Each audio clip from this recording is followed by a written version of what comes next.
नमस्कार प्यारे विद्यार्थियों, सभी विद्यार्थियों को फोटोन क्लासेज की ओर से शिक्षक दिवस की हार्दिक शुभकामनाएं।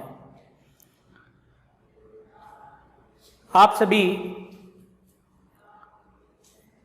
पढ़ाई करना स्टार्ट कर दिए होंगे। यदि किसी कारणवश पढ़ाई स्टार्ट नहीं हो पाई है तो आप सभी आज से ही शिक्षक दिवस पर ही पढ़ाई स्टार्ट कर देवे, जिससे आपके जीवन में अपार सफलताएं प्राप्त हो सके। हम सभी आपके जीवन के लिए यही आशाएं करते हैं कि आप सभी अपने भविष्य को एक अच्छे मार्ग पर लेकर जाएं। तो हम बात कर रहे थे इलेक्ट्रॉनिक्स में जाल प्रमेयों की बात कर रहे थे। जाल प्रमेय, जिसमें अपन ने एक जाल प्रमेय फर्स्ट नंबर की अध्यारोपण प्रमेय पढ़ चुके हैं, सुपरपोजिशन थ्योरम। उसके बाद हम दूसरी प्रमेय की बात कर रहे थे। सेकंड प्रमेय थी अपने थेवेनिन प्रमेय। थेवेनिन प्रमेय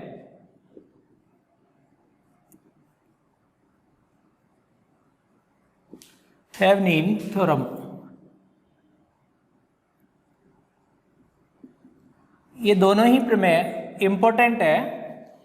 ये प्रमेय अपन पढ़ चुके हैं। इसकी आज हम बात कर रहे हैं थेवेनिन प्रमेय की।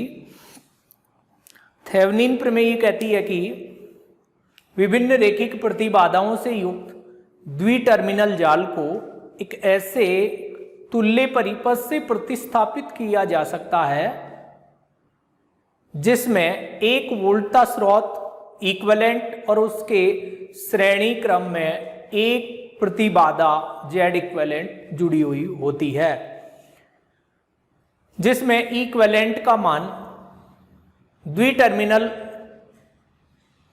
को खुला रखकर उनके मध्य मापित वोल्टता के बराबर होता है, जबकि प्रतिबाधा जेड इक्विवेलेंट का मान दोनों टर्मिनलों के मध्य मापित प्रतिबाधा के बराबर होता है, जबकि सभी स्रोतों को उनकी आंतरिक प्रतिबाधा से प्रतिस्थापित कर दिया जाता है।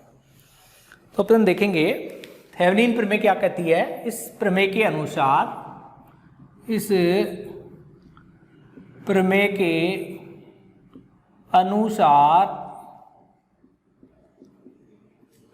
विभिन्न प्रतिबाधाओं तथा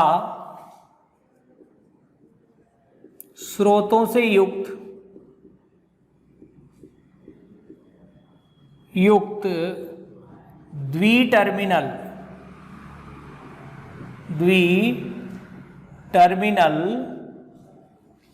जाल को एक ऐसे तुल्य परिपथ से प्रतिस्थापित किया जा सकता है,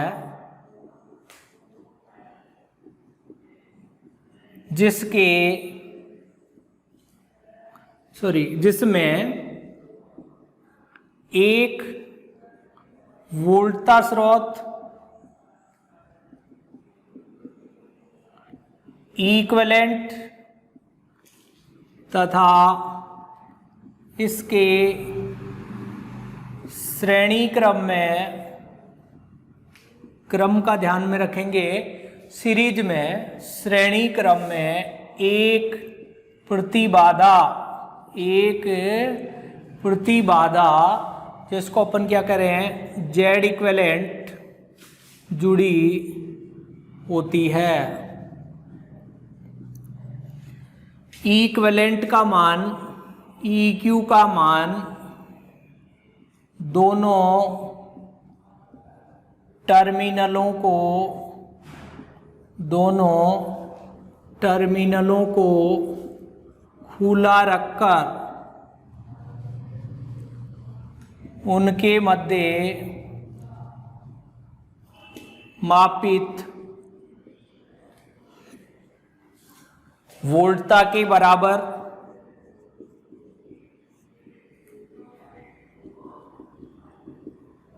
तथा जेड इक्विवेलेंट का मान दोनों टर्मिनलों के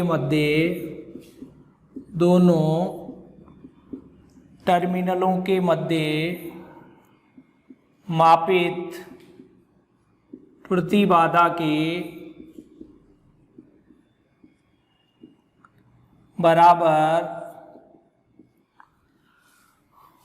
होता है, जबकि सभी स्रोतों को उनकी आंतरिक प्रतिबाधा से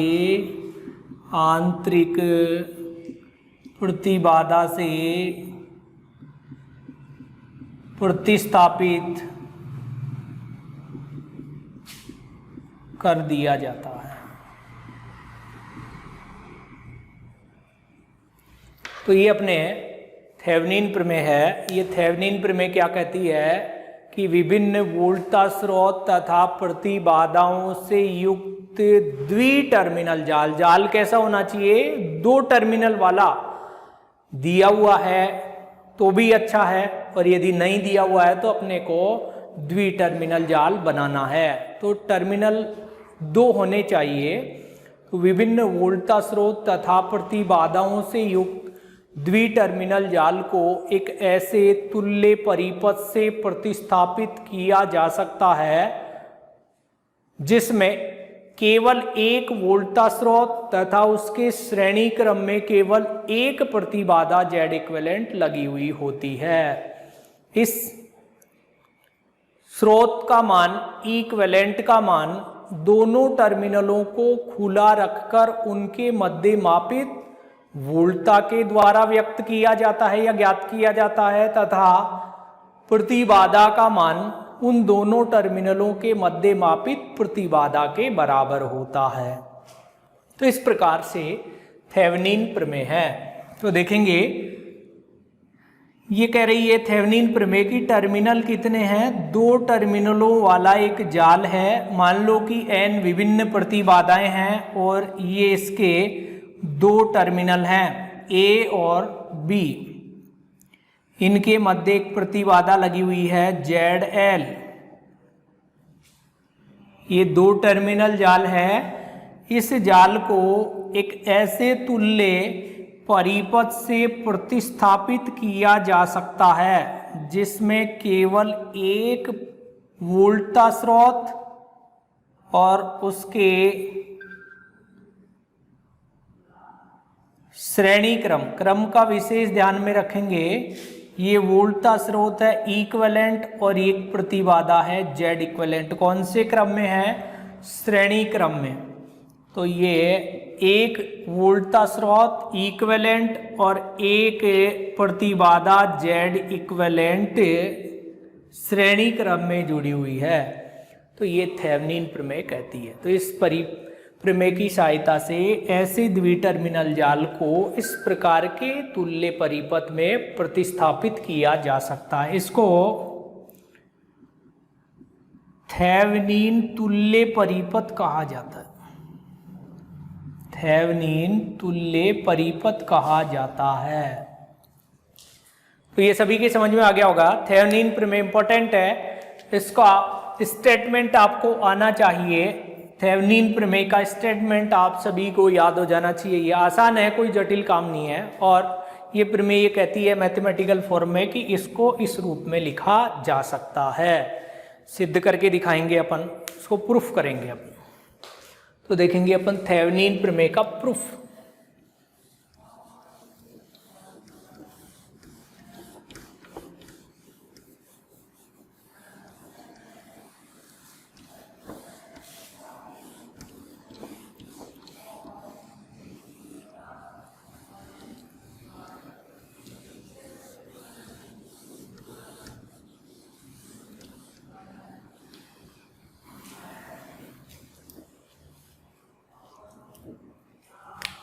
अब देख रहे हैं अपन प्रूफ।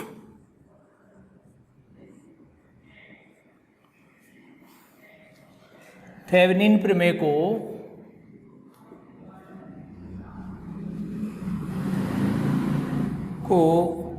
सिद्ध करने के लिए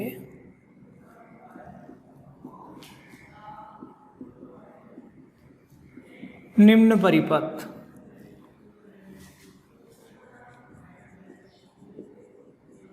का उपयोग किया जाता है।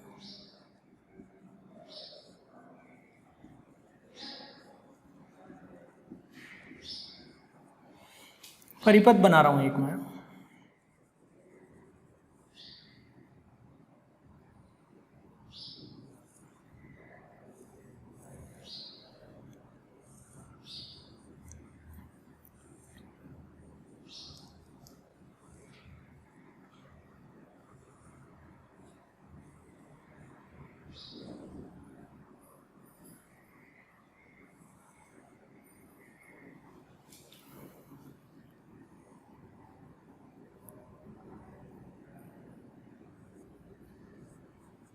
एक वोल्टा स्रोत है E, ये इसकी आंतरिक प्रतिबाधा है ZS, ये प्रतिबाधा है Z1, ये है Z2, ये है Z3 और ये है ZL। लोड प्रतिबाधा है ये, क्या ये लोड प्रतिबाधा है।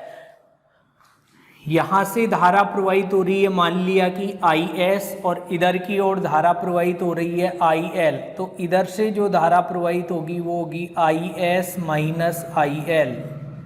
क्या धारा प्रवाहित होगी इधर से? IS माइनस IL धारा प्रवाहित होगी। ये इधर की ओर धारा प्रवाहित हो रही है। ये इस जाल के दो टर्मिनल हैं, एक A है और एक B है।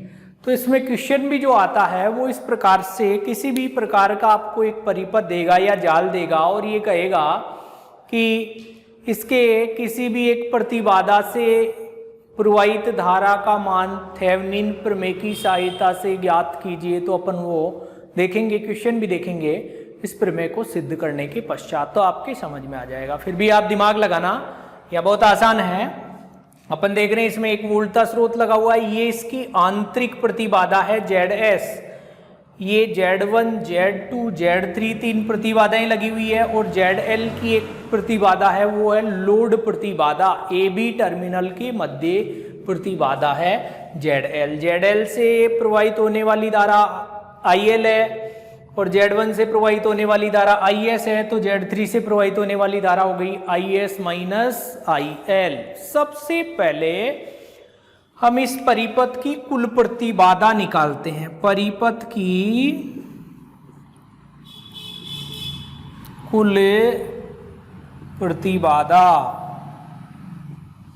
क्या होगी भाई? Z बराबर ZS और Z1 श्रेणी क्रम में, तो ये हो गया ZS प्लस Z1। फिर यहां आ गए ये समांतर क्रम में, ये दोनों श्रेणी क्रम में, समांतर क्रम की प्रतिबाधा हो गई plus Z3 Z2 plus ZL upon Z3 plus Z2 plus ZL। ये समझने की आवश्यकता नहीं है, या समझना चाहते हैं देखेंगे। ये दोनों श्रेणी क्रम में है, श्रेणी क्रम की प्रतिबाधा होती है Z2 प्लस ZL, तो ये दोनों हो गए Z2 plus ZL।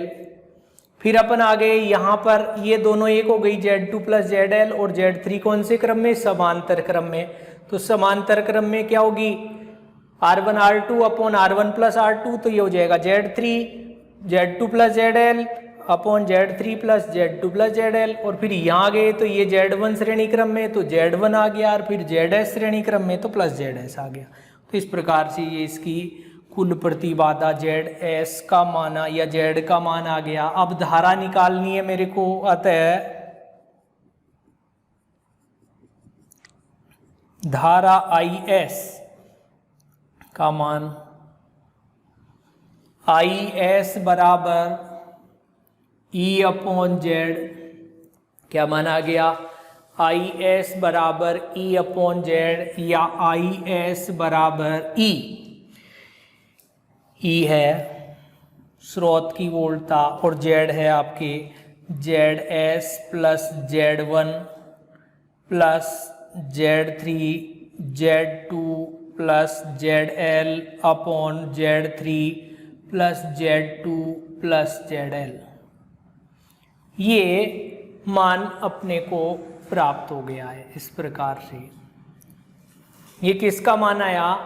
I S का मान आया है। इसको मैंने कह दिया समीकरण नंबर 1। फिर मेरे को मान निकालना है आई एल का। मेरे को सबसे पहले देखना है ये दोनों कौन सा क्रम है? समांतर क्रम, और समांतर क्रम विभाजन सिद्धांत का उपयोग करना है। तो देखेंगे आप समांतर क्रम विभाजन सिद्धांत से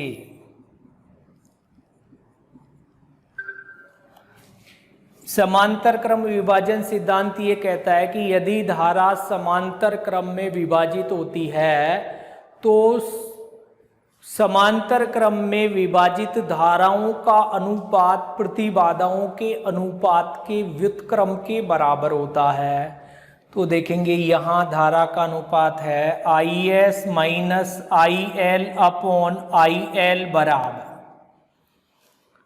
ये धाराओं का अनुपात हो गया। तो प्रतिबाधाओं का अनुपात व्युत्क्रम होगा। व्युत्क्रम क्या है? प्रतिबाधा Z2 plus ZL upon Z3 भाग दे दिया इसका IS अपॉन IL माइनस 1 बराबर Z2 plus ZL upon Z3। मान निकाल सकते हैं अपन इसका।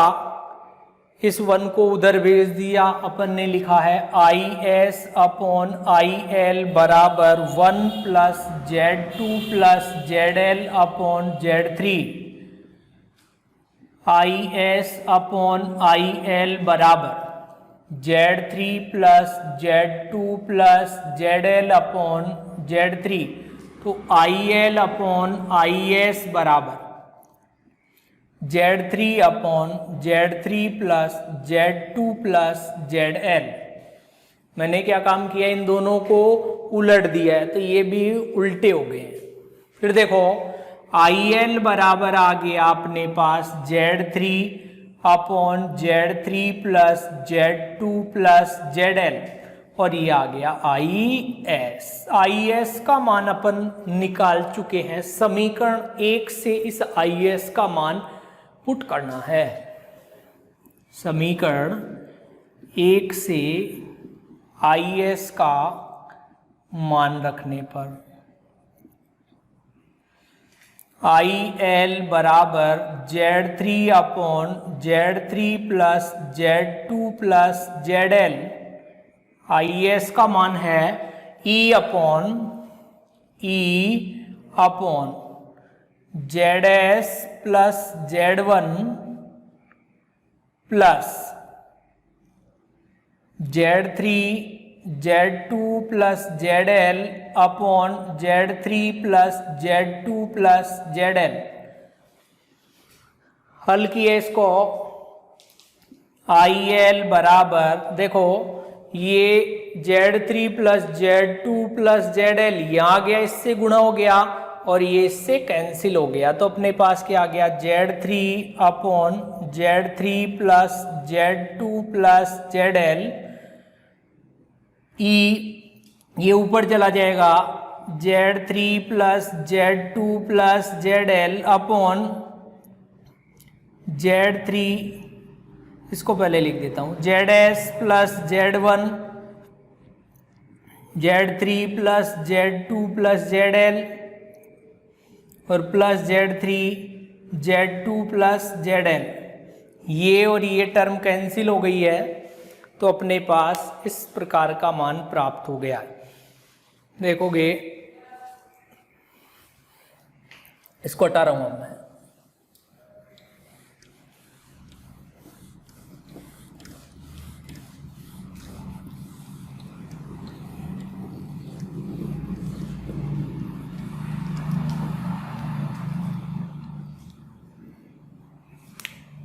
IL बराबर E into Z3 upon ZS plus Z1, Z3 plus Z2 plus ZL, और ये प्लस का Z3 Z2 प्लस ZL। ये माना गया है। देखो मैं इसे ZS जो आपको दिखाई दे रहा है इसके स्थान पर तो पुट कर रहा हूं Z2 और Z2 के स्थान पर पुट कर रहा हूं ZS, तथा Z1 के स्थान पर पुट कर रहा हूं ZL, और ZL के स्थान पर पुट कर रहा हूं Z1। रखने पर कोई प्रभाव नहीं पड़ेगा। आप रख के देख लेना, इसमें गुणा करेंगे तो कोई परिवर्तन नहीं होगा, वही मान प्राप्त होगा जो पहले था। तो मैंने क्या काम किया, IL बराबर E into Z3 upon ZS की जगह क्या पुट करूं Z2, और Z1 की जगह ZL, Z3 की जगह कुछ नहीं पुट करना, Z3 रहेगा, Z2 की जगह मेरे को पुट करना है ZS, और ZL की जगह पुट करना है Z1। ऐसे ही प्लस का Z3 एज इट इज है, Z2 की जगह ZS और ZL की जगह Z1 पुट करना है मेरे को। इस प्रकार से मैंने इसको प्रतिस्थापित कर दिया। ये मान और ये मान दोनों समान है, आप गुणा करके देख लेना, कोई परिवर्तन नहीं होगा। IL बराबर मैंने E इंटू Z3 इस वाली टर्म से ये कॉमन ले लिया, Z3 plus ZS plus Z1। यहां से क्या बचेगा आपके, ये बच रहा है ZL को पहले लिख रहा हूं प्लस Z2, और यहां से plus Z3 ZS plus Z1 upon Z3 plus ZS plus Z1 का भाग लग गया। ये टर्म अपने को प्राप्त हो गई। या मैंने इसको ऐसे लिख लिया है, IL बराबर E into Z3 upon Z3 plus ZS plus Z1 upon Z2 plus Z3 ZS plus Z1 upon Z3 plus ZS plus Z1, और ये प्लस का ZL। समीकरण नंबर दे दिया मैं इसको 2। समीकरण 2 सभी विद्यार्थियों के समझ में आना चाहिए। बहुत आसान है, कोई जटिल नहीं है ये, केवल कैलकुलेशन करना है अपने को। एक स्थिति ध्यान में रखनी है, ZS की जगह Z2 और Z2 की जगह ZS, Z1 की जगह ZL और ZL की जगह Z1 प्रतिस्थापित करना है, जिससे कोई प्रभाव नहीं पड़ेगा। आपकी वही स्थिति वही मान आपको प्राप्त होगा जो अब प्राप्त हो रहा है। तो देखेंगे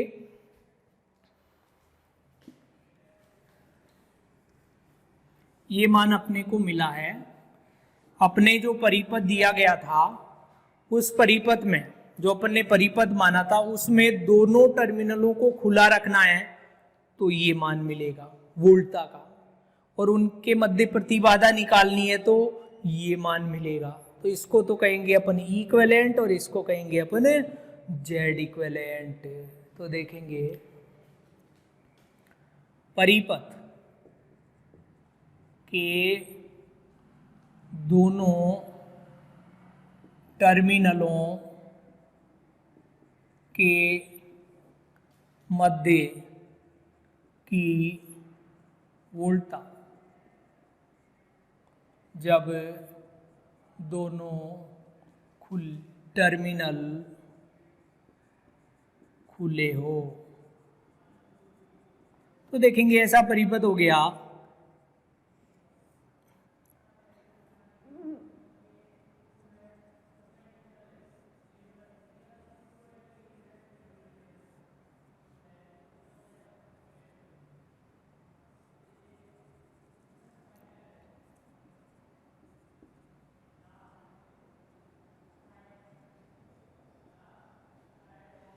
यहां पर जो वोल्टता अपने को प्राप्त होगी प्रमेय के अनुसार, वो क्या कहलाएगी, इक्विवेलेंट कहलाएगी। दोनों टर्मिनलों को खुला रखकर उनके मध्य मापित वोल्टता ही क्या कहलाती है, इक्विवेलेंट कहलाती है। तो अब जब ये दोनों टर्मिनल खुले हैं तो इस Z2 का कोई अर्थ नहीं है। जब इसका कोई अर्थ नहीं है तो इसकी कुल प्रतिबाधा कितनी हो गई, Z बराबर ZS plus Z1 plus Z3 श्रेणी क्रम में है। तो धारा I का मान कितना आ गया, E अपॉन Z। तो क्या मान आ गया, E upon ZS plus Z1 plus Z3। तो अब ये जो इक्विवेलेंट ए बी टर्मिनल वो Z3 पर प्राप्त वोल्टता के बराबर होगी। तो इक्विवेलेंट का मान कितना हो गया अपने पास में, Z3 इंटू आई बराबर हो गया E into Z3 upon ZS plus Z1 plus Z3। इसको मैंने समीकरण नंबर 3 कह दिया है। तो इस प्रकार से इक्विवेलेंट का मान अपन ने निकाल लिया है। अब देखोगे जब इक्विवेलेंट का मान आ गया है तो इस वाली टर्म को अपन क्या कह सकते हैं, इक्विवेलेंट। तो Z इक्विवेलेंट निकालना है अपने को, क्या निकालना है, Z इक्विवेलेंट। तो क्या मान आएगा अपने पास, देखोगे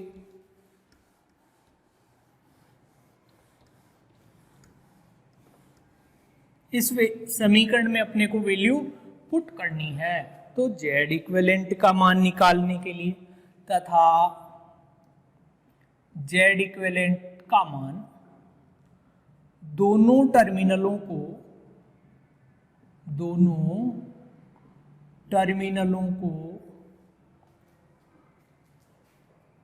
कैसे ले, दोनों टर्मिनलों के मध्य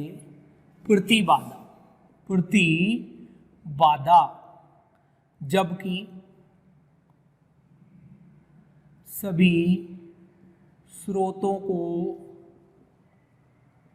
उनकी आंतरिक प्रतिबाधा से प्रतिस्थापित कर दिया जाता है। तो सर्किट बना रहा हूं मैं, ये ZS, ये Z1, ये Z2 और ये टर्मिनल A, ये टर्मिनल B। यहाँ पर जो प्रतिबाधा होगी ये आपके ZS, ये Z1, ये Z2, ये Z3, ये कहलाएगी Z इक्विवेलेंट। क्या कहलाएगी, Z इक्विवेलेंट कहलाएगी। इस Z इक्विवेलेंट का मान अपने को क्या प्राप्त होगा, Z इक्विवेलेंट का मान निकालना है। तो इधर से चलना है अपने को, ये दोनों कौन से क्रम में, श्रेणी क्रम में। तो ये हो गया ZS प्लस Z1 और ये इसके किस क्रम में, समांतर क्रम में। तो ये हो गया Z3 plus ZS plus Z1। फिर यहाँ आ गए तो ये कौन से क्रम में, Z2 श्रेणी क्रम में। तो इस परिपथ की कुल प्रतिबाधा क्या कहलाएगी, ZAB बोल सकते हैं इसको। ZAB को क्या लिखे अपन, Z इक्विवेलेंट, और इसका मान क्या मिला अपने को, Z इक्विवेलेंट बराबर Z2 plus Z3 ZS plus Z1 upon Z3 plus ZS plus Z1। तो देखेंगे समीकरण 2 में E into Z3 upon Z3 plus ZS plus Z1 को तो समीकरण 3 की सहायता से क्या लिखा जा सकता है, इक्विवेलेंट। और समीकरण 2 में नीचे वाली टर्म है Z2 plus Z3 ZS plus Z1 upon Z3 plus ZS plus Z1, इसको समीकरण 4 की सहायता से क्या लिखा जा सकता है, Z इक्विवेलेंट। तो समीकरण 3 व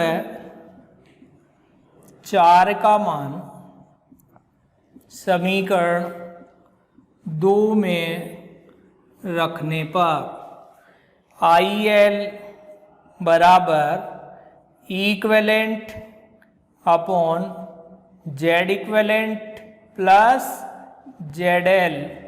तो ये थेवेनिन तुल्य परिपथ में प्रवाहित धारा का मान है। क्या मान है? थेवेनिन तुल्य परिपथ में प्रवाहित धारा का मान है, अर्थात जो द्विटर्मिनल जाल है उसको तुल्य परिपथ से प्रतिस्थापित किया जा सकता है और उस टर्मिनल के मध्य प्रवाहित धारा का मान IL बराबर equivalent upon Z equivalent plus ZL अपने को पता होगा, दोनों टर्मिनलों के मध्य जुड़ी हुई प्रतिबाधा का मान।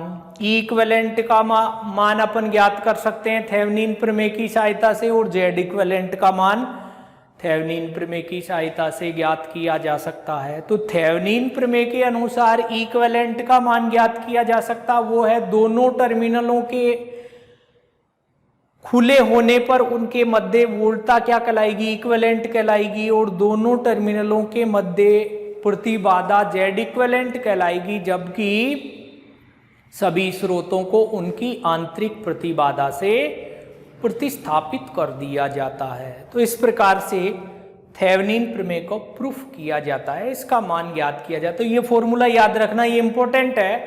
थेवेनिन परिपथ में प्रवाहित धारा का मान IL बराबर equivalent upon Z equivalent plus ZL होता है, तो इसकी सहायता से मान ज्ञात किया जाता है। नेक्स्ट अपन कल देखेंगे इसका न्यूमेरिकल, जिसमें अपने को ये प्रमेय समझ में आ जाएगी और भी स्पष्ट हो जाएगा, और अपन मान कैलकुलेट भी कर लेंगे इस फॉर्मूले की सहायता से, तुल्य परिपथ भी बनाएंगे और IL का मान भी ज्ञात करेंगे। धन्यवाद।